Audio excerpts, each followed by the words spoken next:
서울의 봄은 여러분들이 다 가서 보셨을 것이고 안 보신 분들은 봐야 될 영화이기 때문에 줄거리 소개는 싹 빼겠습니다. 사실 이거 줄거리는 다 아는데요. 다 아는데도 엄청 재밌다는 게 중요한 문제입니다. 다들 보셨죠? 교수님 보셨을 거예요. 네. 네. 저는 사실은 뭐 당연히 볼 생각은 있었는데 네. 이렇게 일찍 볼 생각은 없었어요. 아, 예, 예. 다들 그냥 천만 정도 되고 나서 네. 이제 뭐랄까 가을 거지하듯이 가가지고 좀 불러달라. 추수. 자, 다들 봤지? 나 다 아는 얘기 나오던데 뭐 이러면서 이제 하려고 했는데 네. 많은 분들이 봤으면 좋겠고 네.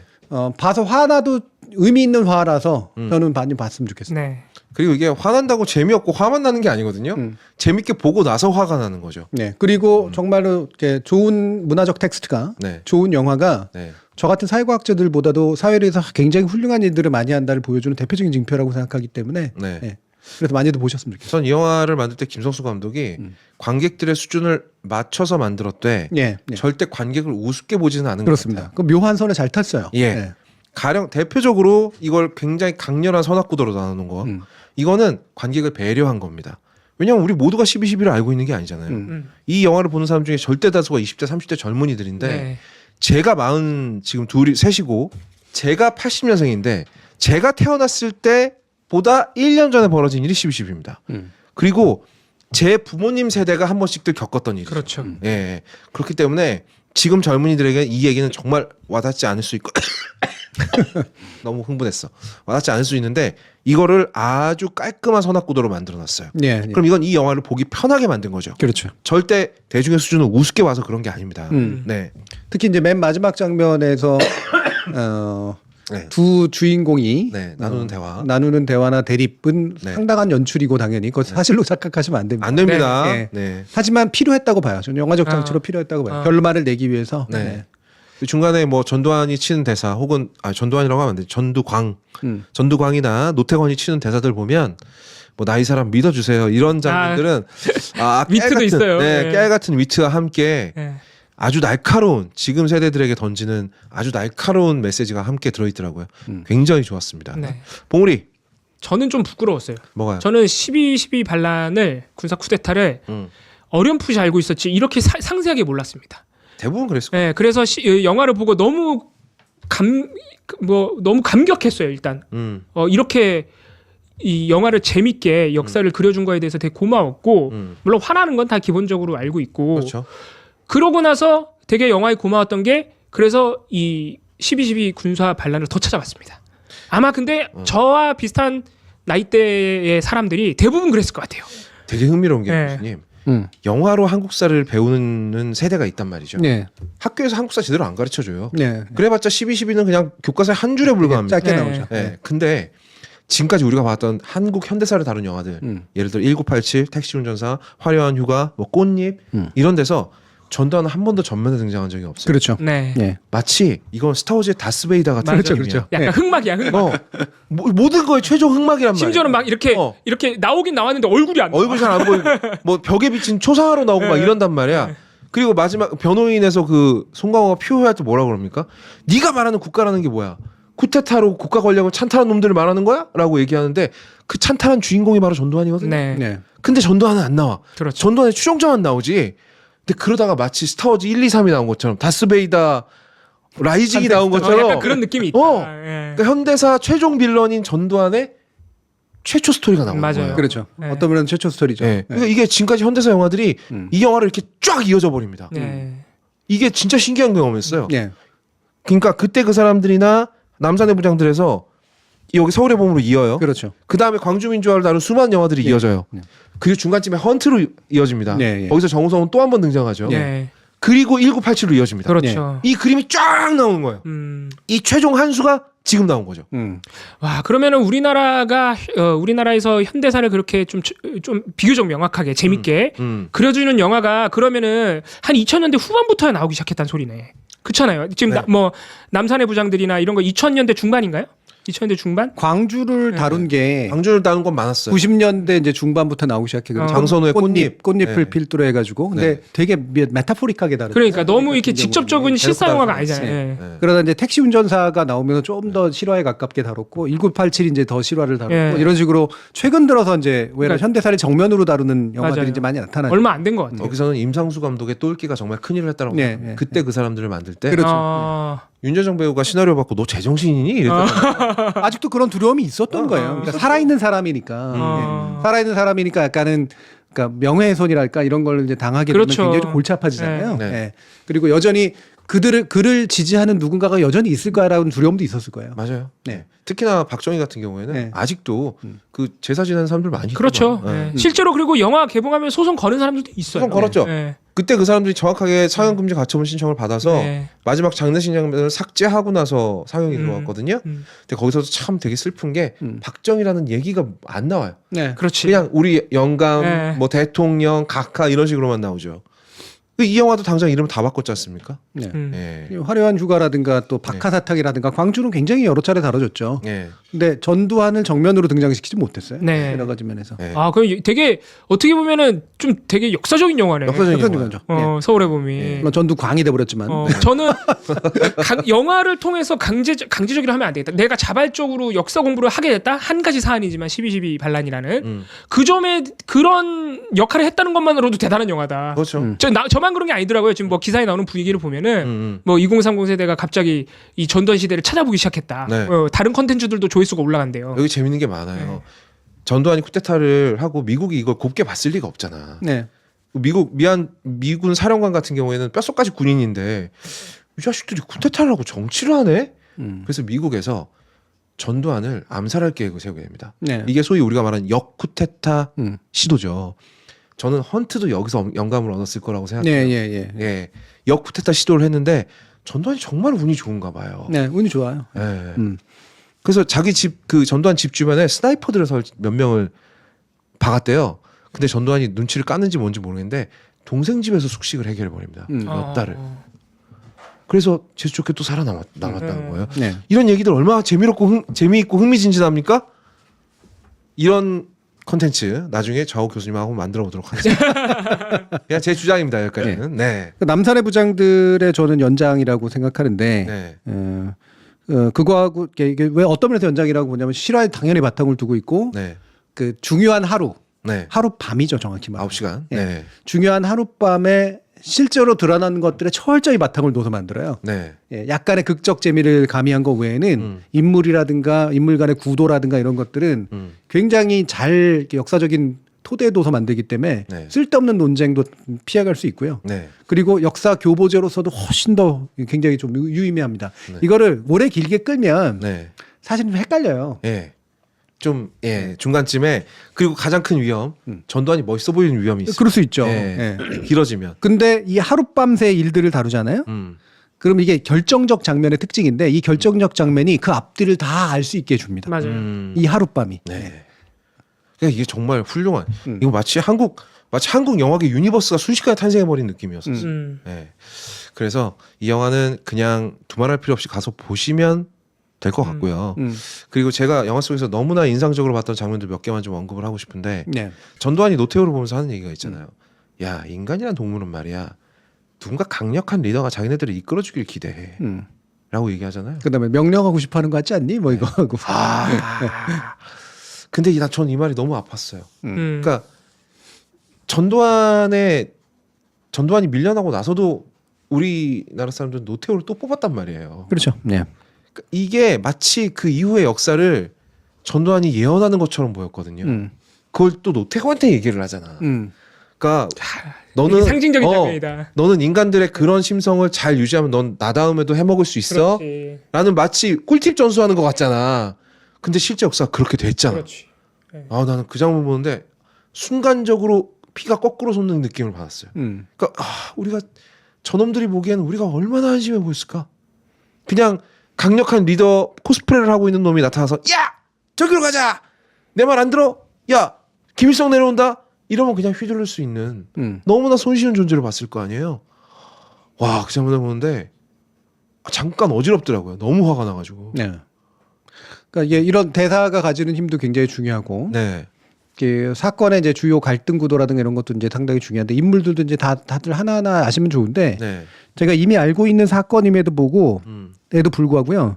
참 재밌는 게 이 네. 내러티브 안에 들어가니까 내가 알고 있던 게 리얼해지더라고. 아, 살아. 맞아. 리얼. 살아납니다. 그거를 네. 진짜 그려주니까 네. 눈앞에다가. 와, 리얼해지면서 네. 제대로 된 이해가 비로소 생기더라고. 네. 요 네. 어떤 면에서 보면은. 네. 그러니까 이걸 쭉 봐야 되는 게 있는 네, 거죠. 다 알았거든요. 네. 예. 다 예전에 다 공부했고 다 알았고 그랬는데도 불구하고 최규화, 음. 그다음에 이 그 보안사령부였던 사람 정승화, 네. 그렇죠? 참모총장이었던 사람 네. 장태환, 장태환. 예. 네. 그리고 사실은 제일 제가 싫어하는 사람이 장세동. 장세동. 장세동. 네.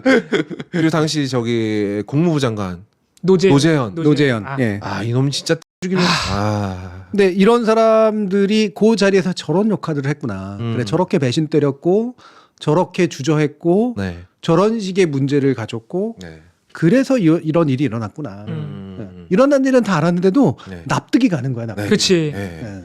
근데 이 영화에 나왔던 그 통신할 때 쓰는 말들 있잖아요. 음. 그 실제로 녹취가 다 남아 있거든요. 맞아요. 네. 예. 거의 그대로 거의 따서 그대로 쓴 거예요. 예. 쓴 거죠. 굉장히 중요하죠. 그리고 네. 이게 이제 또 영화에서 주는 굉장히 중요한 교훈인데 왜 전두환이 음. 보안사령관을 하면서 가장 높은 주위에 오를 수 있었나? 아, 맞아요. 그것도. 네. 수사권과 네. 정보. 모든 정보를 정보권을 가지고 네. 있었다는 얘기. 심지어는 다 감청을 했으니까. 그리고 쿠데타에 성공하고 난 다음에 바로 한 일이 뭐야? 네. 지가 모든 정보를 다 가져. 이제 더 중앙정보까지 접수해. 겸직해버리잖아. 네. 그러니까 바로 계엄사령관으로 안 가잖아. 네. 그따위 건 별로 중요하지 않다는 거야. 실권을 잡는 게 중요하다. 네. 그러니까 정보 쪽을 완전히 장악을 합니다. 네. 그러고 보면 제가 볼 땐 그걸 장악한 이유는요. 미국하고의 문제 때문이라고. 맞아요. 맞습니다. 예. 예. 그 미국이 점점 전두환을 마음에 안 들어하니까 전두환이 나중에 벌벌 떨면서 아니 미국이 작정하고 밀어버리면 어떡할 거야. 그래서 핵무기를 바로 포기한다는 선언을 해버리게 되죠. 그리고 전두환이 아마 대통령 자리를 탈취한 다음에 곧바로 미국 갔을걸요? 그 취임식 그랬죠. 다음 날인가? 예. 되게 재밌는 엄청 게 사정해서 갔죠. 예. 미국에 갔는데 자기 돈으로 밥을 사 먹었습니다. 그러니까 그렇게 되게 대접이 안 좋았다 그러죠. 완전 푸대접 받은 거예요. 예. 근데 어쨌든 그때 가서 또 인정을 받고 왔잖아요. 어쨌든 그렇죠. 간에. 예. 네. 어쩔 어쩔 수 수 미국이 없으니까. 좋아할 만한 거 네. 던졌고 미국은 또 세계 다른 곳에서 뭔가 빵빵 터지고 있었거든요. 그렇죠. 네. 그렇기 때문에 한국까지 신경 쓸 여력이 없었고 음. 여러 가지 재수 없는 일들이 섞인 거죠, 정말. 저는 또 영화 보면서 음. 이 영화한테 고마웠던 게 보면 그 반란군에 의해서 희생된 우리 군인들이 있어요. 맞아요. 네. 예, 그거를 물론 공식적으로 그렇기 때문에 써줬지만 전사라고 딱 표현을 써주는 거예요. 예, 맞아요. 예를 들어서 이제 김호랑 소령 그 네. 특전사령관을 끝까지 옆에서 지키다가 음. 홀로 사망한 아마 특전사령관 비서실장인가 그래요. 네, 맞아요. 김호랑 소령 지금 중령이 추서가 됐죠. 네. 딱 사망할 때 이제 정혜인 배우가 나옵니다. 또 그 역할로. 제일 멋있는 사람이 나오죠. 예, 딱 네. 사망하고 옆에 김호랑 소령 전사 음. 딱 그렇게 써주는 게 네. 야, 이 감독은 진짜 음. 약간 뭔가 마음을 단단히 먹고 만들었구나. 아, 그럼요. 예, 네. 고맙더라고요. 그리고 저기 정선엽 병장. 음. 전 이분이 또 병이라서 사병이 2명이나 희생됐어요. 예. 그러니까 예. 그 사병이 죽는 거는 억울하게 물론 이제 총 맞아도 그냥 어떻게 하다 보니 이제 하다가 죽는 경우도 있지만 네. 표현도 되게 잘했잖아요. 끝까지 지키려고 나름대로 하잖아. 네. 못 들어가. 솔직히 사병이 그럴 그럼요. 이유가 없거든. 장교들이야 이익도 있고 뭐도 있고 그러지만 사병들은 의무병들 아니야. 네. 네. 그냥 모른 척해도 돼요. 맞아요. 그냥 네. 손 들고 그냥 항복해도 돼. 제대하면 남이지 뭐. 근데 제가 두 번째 얘기하려고 하는 이 군인다움을 가지고 있었던 사람이기 때문에 맞아요. 사병임에도 불구하고 죽은 거거든. 네. 요번에 이 영화 속에서 죽은 사람은 다 군인다움을 간직했기 때문에 맞아요. 이게 되게 중요한 문제입니다. 네. 군인답지 못한 놈들은 똥별 달았고요. 네. 네. 반란군이 됐고 군인다웠던 사람들이 죽은 거예요. 네. 이게 굉장히 중요한 의미입니다. 맞아요. 네. 사병 중에 한 명이 그 육군 본부가 점령당할 때 지하 B2 벙커를 끝까지 지킨 거거든요. 네. 근데 사병이 그럴 이유가 없잖아요. 방금도 없지. 말씀드렸지만. 바로 총 거꾸로 잡고 항복하면 네. 돼요. 근데 끝까지 그 사병이 지킨 이유가 명령 때문이었어요. 네. 그 영화에 잘 나옵니다. 네. 왜냐면 헌병감이 자기도 끝까지 남으면서 지켜야 된다고 얘기를 했거든. 그 지시거든, 헌병감. 그렇지. 그런데 반란군 세력 보세요. 명령이고 뭐고 지들 자리 안 준다고. 지들 동해안으로 쫓아낸다는 완전히 사익으로 출발해서. 그러니까 전방에 있는 군대까지 빼오잖아요. 이건 진짜 그러니까 말이 안 돼. 사병도 지키는 군인의 그게 애국이야? 말도 안 되는 거예요. 그러니까. 그리고 전두환은 집권하고 나서도 그놈의 북한을 정말 알차게 써먹었지 않습니까? 네. 평화의 댐 사건도 진짜 지금 생각하면 치가 떨리는데 저 그때 모금했거든요. 한 달 용돈 다 꼬라박았어요. 왜냐면 우리 아버지 군인이니까 근데 뭐야? 그거 나중에 보니까 그냥 사기극이었잖아요. 네.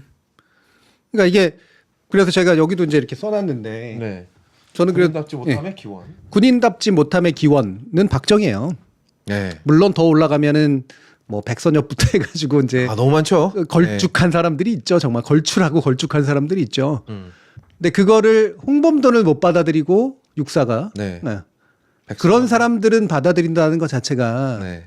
되게 정말 현직에 있는 군인들한테 미안한 말이지만 우리나라 군인은 아직도 민주군대가 아니란 소리입니다. 그렇죠. 그렇습니다. 예, 정확하게 이겁니다. 네. 네. 군인다움이라고 하는 게 아닌 거예요. 네. 똥별들이란 얘기고요. 그냥 밥벌이 하는 거예요. 밥벌이를 넘어서서 아직도 그냥 권력에 비교적 가깝고 어디 가가지고 그냥 기 안 죽을 직업이라서 특히나 똥별들은 네. 예, 별들 정도. 일단 별을 달면 어깨가 달라지거든요. 왜냐하면 중령 대령 정도까지는 아직도 힘들거든요. 예. 그리고 당연히 소위 대위 정도는 굉장히 힘들어요. 직업군인인데 부사관들 말할 것도 없고요. 예. 네. 그런데 별 달기 위해서 그 짓을 하고 있는 거예요. 그리고 별 달려면 어떻게 해야 돼? 군인다워야지 별을 다는 게 아니야. 이걸 잘해야죠. 여전히.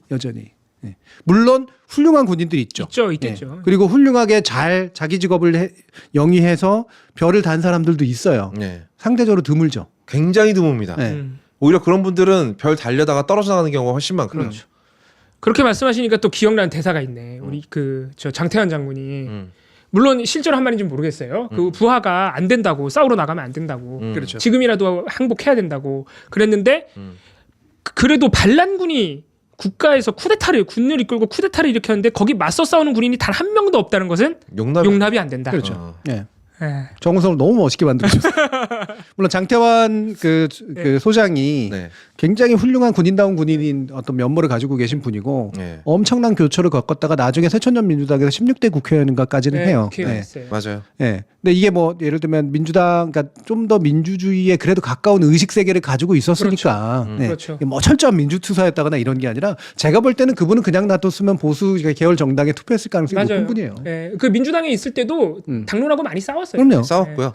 노무현 대통령 탄핵 때 탄핵 쪽에 손을 들기도 해요. 그러니까 근데 그거는 다른 문제고요. 정치적인 정치적 견해는 다른 거 다룰 수 있는 근데 거니까. 민주당에서 국회의원 할 수밖에 없었던 이유가 뭐냐는 거예요. 그러니까 반대 정당이 민주정당이 아니란 얘기예요. 네.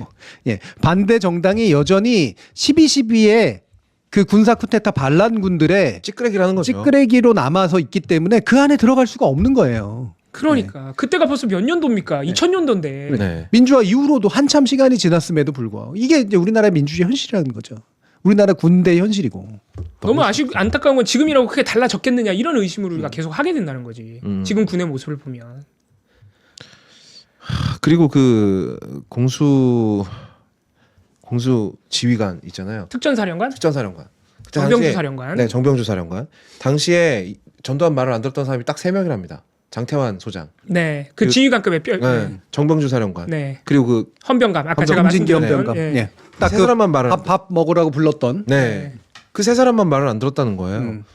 근데 되게 그 특전사령관 같은 경우에는 노태우 당선과 함께 변사체로 발견이 되거든요. 음. 근데 이분이 장태환 당시는 이제 소장이 아니었죠. 장태환 씨하고 굉장히 친하게 지냈고 전두환의 12.12를 제대로 밝혀내자라고 매일 의기투합을 엄청 했대요. 진상규명 요구하고 다녔어요. 게다가 이분 종교가 천주교였습니다. 음. 자살할 이유가 1도 없는 분인데 네. 그런 의문사들도 있어요. 네. 장태환 장군의 아들도 그렇게 돌아가셨어요. 네. 네. 그러면 우리나라가 제대로 된 민주주의 국가라면 이런 것들도 파헤쳤어야죠. 옛날에 이미. 진상조사도 안 돼 있어요. 자, 여러분들이 생각하실 군인다움이라는 게 뭐냐? 원래 군인은 사병에서 시작했거든요. 예. 중세 유럽도 마찬가지고 우리나라 성주. 고려 시대까지도 마찬가지입니다. 영주나 성주가 하고 그렇죠. 있던. 네. 예. 그러니까 충복에서 시작한 거예요. 충복. 예. 특히 이제 기사급, 장교급 정도 되면 주인한테 충성하는 겁니다. 네. 예. 이게 이제 중세까지의 군대 개념이고 군인 개념이에요. 그리고 주인은 이기면 나눠줘요. 나눠주죠. 예. 예. 뭔가 이렇게 전리품들을 뜯어다가 나눠주는 게 이제 바로 주인의 역할인 겁니다. 그래서 이때 관계는 군신 관계라고 이제 표현을 하지만 이때의 군신 관계는 훨씬 더 이익에 의해서 결합된 관계였었어요. 근데 절대 군주가 생겨나고 국가라는 게 형성이 되면서 국가의 군대가 되거든요. 네. 예. 그래서 공적 군대가 되는 거죠. 그때부터는 나라에 충성하는 거로 그렇죠. 바뀝니다. 네. 예. 그리고 이익을 나눠주는 게 아니라 복록을 주는 거예요. 녹봉을. 예. 나라에서 그 사람의 직업적 안정성을 보장해 주는 겁니다. 네. 예.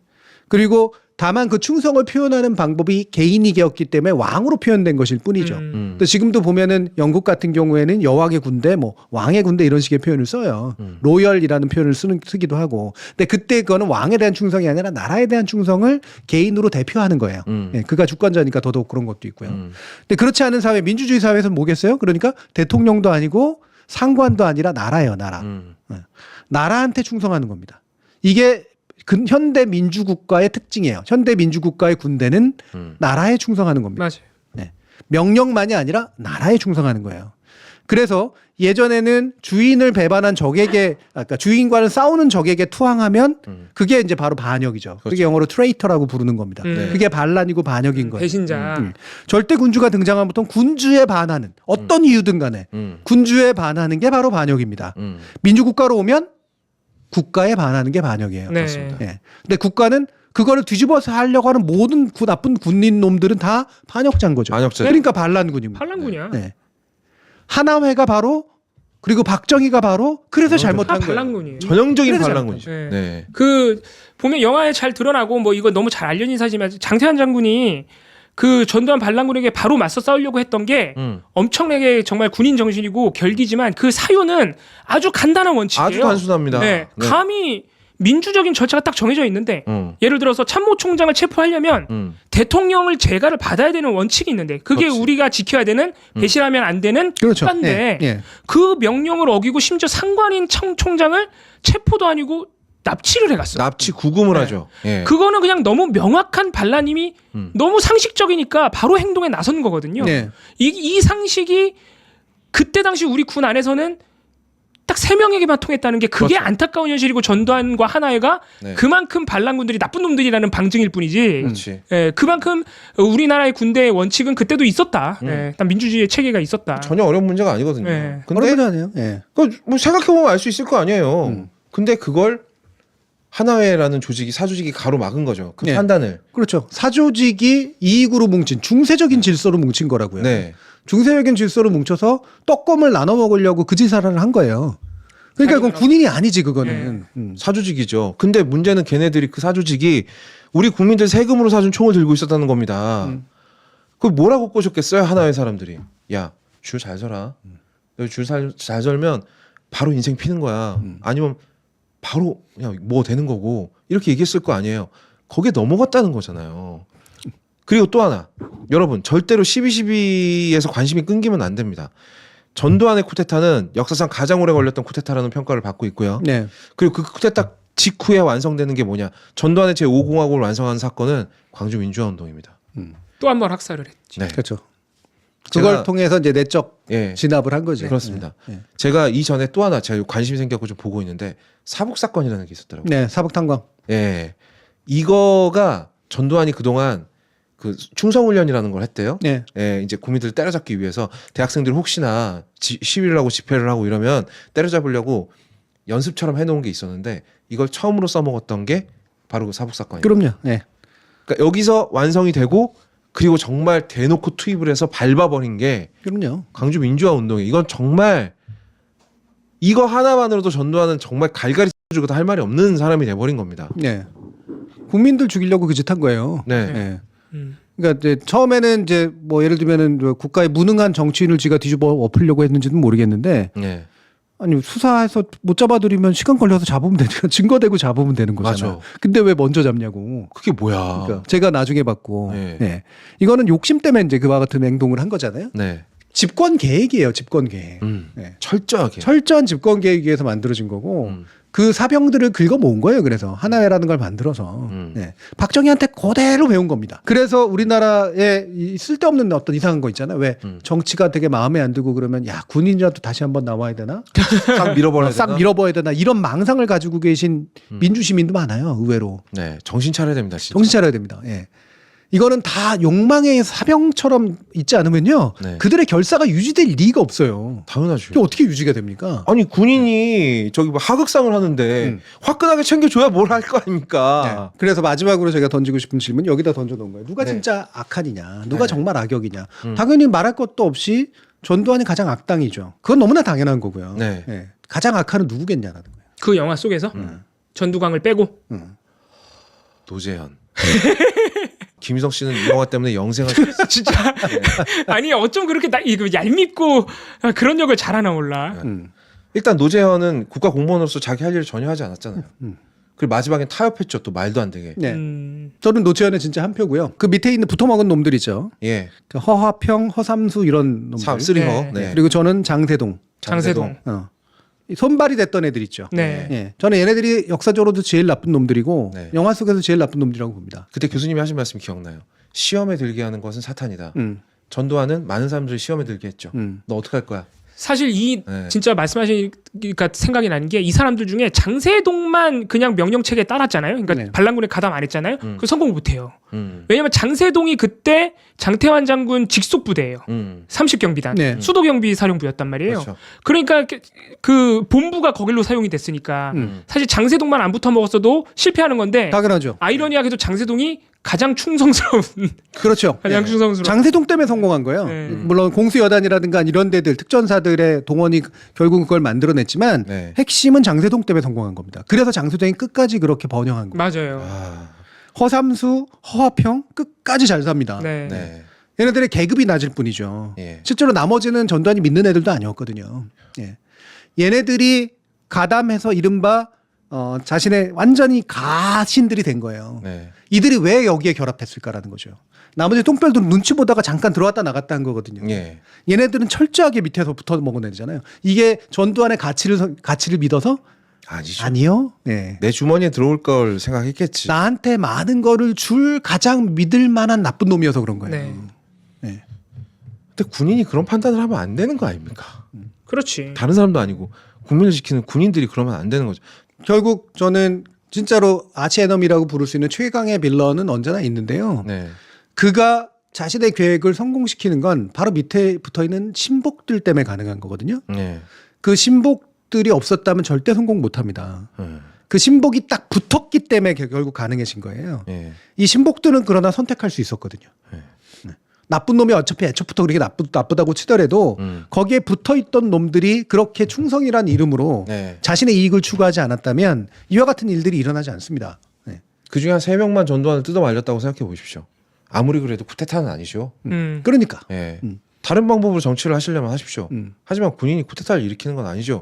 라고 한 3놈만 말했다고 물론 하나회 중에 그런 놈이 어디 있겠습니까마는 다들 나쁜 놈이고 최규하도 나쁜 놈이고 다 그렇습니다만 핵심은 저는 전두환 밑에 바로 밑에 붙어있던 신복들이다.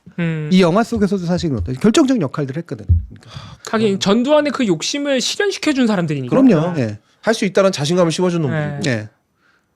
그러니까 여러분들이 생각하신 나한테 선택의 기회가 온다면 사실은 사병이인데 막 명령대로 끌고 가고 어쩔 수 없죠. 네. 거기다 총 거꾸로 들면서 네. 예를 들면 김호랑 소령처럼 그렇게 했겠어. 김호랑은 훌륭한 사람인 그 이유가 사람이 훌륭한 사람인 거죠. 바로 그 사람은 네. 그러니까 도망갈 수도 있었음에도 불구하고 맞아. 선택을 한 거잖아요. 네. 그 특전 사령관은 자기 선택을 한 거고 어쩔 수 없는 거고 그거는 그렇죠. 김호랑이라는 사람이 정말 훌륭한 사람이거든요. 네. 신복들이 정확히 그 반대되는 놈들이라는 거예요. 그러네. 정확히 반대되는 신복이네. 네, 그렇죠. 아, 그러니까 우리 역사에 그런 분들이 있기 때문에 우리가 원래도 원칙적으로 당연히 배척돼야 되는 이 군사 반란을 그런 분들이 있었기 때문에 사실 우리가 더 정당한 주장을 할 수 있는 그럼요. 거거든요. 예. 우리 역사에 그런 기록이 없어요. 독립운동도 마찬가지입니다. 맞아요. 그런 기록이 없으면 우리가 역사의 정당성을 물론 주장할 수 있겠죠 이론적으로. 그런데 그런 분들이 있기 때문에 더 우리가 그 반란군 세력들을 우리 사회에서 배척할 수 있는 정당성을 더 네. 갖추게 된다. 그러니까 제가 이 이야기를 한 이유가 전두환 같은 인간이 여러분은 잘 못 됩니다. 네, 전두환 같은 인간은 그냥 만들어지는 인간이 아니거든요. 네. 그럼요. 네, 그거는 그런 타고나기도 괴물은- 타고나야 되고요. 네. 반대로 장태환 소장 같은 분이 여러분은 되게 힘들어요. 네, 그건 정말로 타고나고 뭔가 이렇게 맞아. 무인 기질이 있고 이래야지 가능합니다. 그걸 못 한다고 해가지고 내가 그걸 한다고 나는 전단처럼 하면 안 되겠지라든가 네, 그래서 안심하시지도 마시고 내가 장태환 소장처럼 될 수는 없겠지라고 너무 좌절할 필요 없어요. 네. 하지만 여러분들은 김호랑 소랑처럼 될 수도 있고 그렇지. 예, 허삼수처럼 될 수도 있다는 거죠. 맞아. 장세동처럼 될 수도 있어요. 그건 가능해요. 예, 악당 옆에 붙으면 되고 훌륭한 사람 옆에 서는 거거든요. 그렇지. 김호랑처럼 되기가 더 어렵고 허삼수처럼 되기가 더 쉽다는 겁니다. 그렇지. 네. 그리고 김호랑만큼의 용기가 없다면 기록하세요. 기록하면 되잖아요. 맞아요. 네. 기록하는 입장으로 남아 있으면 되지 않습니까? 굳이 반란군에 안 붙는다고 해서 다 김호랑 소령처럼 싸우다 죽을 필요는 없는 거죠. 그래서 이런 것들을 생각할 때 저는 역사에서 바라볼 때 나의 선택의 문제를 고민할 때 장태환의 되지 못함을 생각하기보다 나는 김호랑처럼 될 수 있을까? 나에게 선택의 기회가 주어진다면 이 부분을 고민하시는 게 맞고 나는 혹시라도 허삼수처럼 되지 않을까? 장세동처럼 되지 않을까? 요걸 고민하시는 게 맞아요. 네. 왜? 둘 다 가능한 일이거든요. 그리고 결정적인 차이를 만들어내는 선택입니다. 그리고 또 혹시나 역사를 잘못 알고 있는 친구들이 뭐 전두환이 끝내 승리한 거 아니냐 뭐 이런 얘기. 아니 심판을 받았는데 뭘 승리해? 그건 승리가 아닙니다. 그렇죠. 일단 자기의 가장 친한 받았잖아. 친구라고 할 수 있는 사람한테 뒤통수를 후드러 네. 맞았고요. 제가 1111에 끝내려고 이제 얘기를 하다가 이렇게 결국 넘어와 버렸는데 그냥 잠깐만 얘기하면 원래는 더 길게 얘기하려고 했던 것이 이제 네. 있었어요. 나중에 5.16하고 한번 비교할 때가 있을 텐데요. 5.16은요, 제가 하다 이런 것도 안 맞았어요. 네. 그냥 하는 거야. 그냥 탱크로 그냥 가는 거야. 밀고 가가지고 그냥 뺏었어요. 들어가는 죽이고 거야. 뺏고 이랬어요. 네. 네. 근데 12.12만은 어때요? 음. 자꾸 절차를 만들고 정당성을 만들려고 노력하잖아요. 그래서 오래 걸리잖아. 네, 오래 걸리잖아요. 네. 그래서 그러니까- 지들도 잘못됐다는 걸 알아. 그러니까 네. 나중에 재판도 받고 사형 선고까지도 결국은 이제 받는 상황이 오잖아요. 그렇죠. 그만큼 힘들어진 겁니다. 네. 그만큼. 네. 그 얘기는 뭐예요? 지금도 쿠데타의 가능성은 여전히 있지만 그렇지. 훨씬 더 힘든 조건들이 기다리고 있다는 얘기고 제도가 발전을. 그거는 제도가 발전했고 시민의식이 발전해서 가능한 일입니다. 맞아요. 네. 계속 역사를 반복할수록 어려워지고 있어요. 네. 네. 아 그러네. 그것도 중요하네. 전두환을 우리가 그래도 조금 시간이 흐른 뒤에 심판을 했지만 그것 역시 우리 민주주의의 발전 때문에 심판을 발전이죠. 할 수 있었던 네. 것이다. 네. 예, 우리가 맨날 참 우리나라 참 어렵다. 아우 뉴스 보기 싫어 그러지만 여기까지 온 것도 그러니까 항상 우리가 그걸 생각해야 되는 거예요. 여기까지 온 것도 이 많은 장태환 장군, 김호랑 소령 이런 분들의 희생 속에 우리가 이만큼 발전해 온 것이다. 발전해 온 것이고 그러니까 우리가 여러분들이 시민답게 행동할 수 있는 여지가 그나마 생겨난 거예요. 예. 기존 시민들의 투쟁에 의해서도 물론 그렇지만 김호랑 소령 같은 분들의 죽음에 의해서 장태환 소장 같은 분의 저항에 의해서 그만큼의 것이 만들어진 거고요. 60년대 때 박정희에 대한 그 수많은 투쟁 덕분에 전두환이 그래서 더 힘들게 쿠데타를 한 거예요. 그렇습니다. 네. 전두환이 그렇게 학생 운동을 때려잡으려고 노력했다고 학생 운동이 없어졌습니까? 더 지하 조직으로 내려가고 더 치밀해졌죠. 그 영화는 이 얘기는 영화 1987에 나옵니다. 얼마나 재밌어. 한국 현대사 진짜 재밌어요. 우라통이 터지지만 재밌는 구석도 많고요. 그리고 우리가 그렇게 맥없이 당한 사람들이 아니라는 걸 다시 한번 깨닫게 맞아. 그게 중요해. 네. 1987 얼마나 멋진 영화입니까? 음. 거기서 자기 양심에 따라서 양심 선언한 사람들이 뭐 엄청난 의인들이었나요? 아니에요. 그냥 자기 할 일 잘하는 사람들이었어요. 그렇죠. 좀 더 용기 있는 선택을 더 많은 사람들이 할 수 있을 여지가 커진 거예요. 네. 예. 그러라고 그날로 언론도 생겨진 거고요. 네. 그러라고 언론이 생긴 건데 언론이 지금 역할을 안 해요. 그러니까 해시TV 우리가 이렇게 열심히 하는 거 아닙니까? 영화 정치 이런 얘기하고 있고 그러니까 86세대가 영화판을 장악했다 이런 얘기하고 있어. 진짜 놀고 자빠졌네 진짜. 진짜 한번 와. 인천 상륙작전 보고 오세요.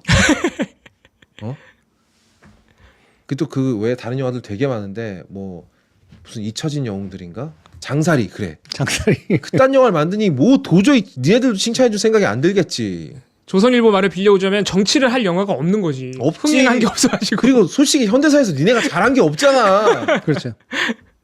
그러니까 맨날 6.25 얘기만 하고 자빠져 있는 거 아니야. 그렇지. 대부분의 현대사에서 가해자 쪽에 있을 가능성이 높기 때문에. 그러니까 그렇죠. 그렇게 당당하면 니네가 출자해서 한번 만들어 봐라. 제가 그 4.3 가지고 이제 그 역사 콘서트 했을 때 주준호 교수님이 강하게 한 말이 있어요. 비록 아직도 좀 더 민주적인 사람들이 그리고 독립을 지향했던 사람들이 주류에 서기는 힘들고 여전히 좀 더 변방에 있고 좀 더 권력이 약하고 자원도 적지만 그리고 그들이 훨씬 더 많은 자원과 권력을 많이 가지고 있지만 역사의 관점에서 보면 그들은 언제나 소수파다는 거예요. 그 확신을 가지시면 된다는 거예요. 맞아요. 여기서 딱 명확하게 봅시다. 12.12라고 12시 12분까지 하는 건 아니에요. 거기서 하나씩 빼서 11시 11분. 예, 11시 11분 끝나고 전 튀어가서 영화 보면 됩니다.